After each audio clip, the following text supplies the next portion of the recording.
আসসালামু আলাইকুম। আজকের ফ্লুয়ের সেকেন্ড ডোজ এবং র্যাবিসের প্রথম ডোজ দেওয়া হয়েছে।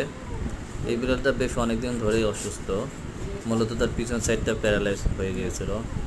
রমজানের মধ্যে থেকে তার চিকিৎসা শুরু হয়, এখন পর্যন্ত তার চিকিৎসা চলমান।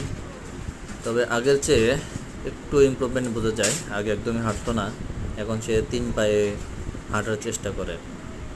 এই পাটা ভালো হতে আরও সময় লাগবে যথেষ্ট পরিমাণ।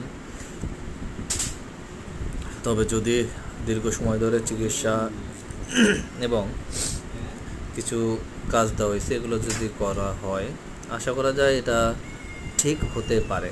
আশা করা যায় ঠিক হতে পারে, 100% শিওর বলা যায় না।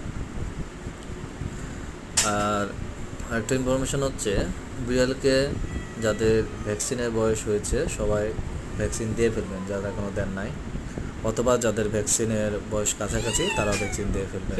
বিড়ালে সাধারণত 1.5 থেকে 2 মাস বয়স হলে র্যাবিস ভ্যাকসিন দেওয়া যায়। ফ্লু ভ্যাকসিনটা দেওয়া যায়। কোম্পানি ভেদে একটু ভেরিয়েশন হতে পারে। আর র্যাবিস ভ্যাকসিনের ক্ষেত্রে মাস্ট বি 3 মান্থ হতে হয়।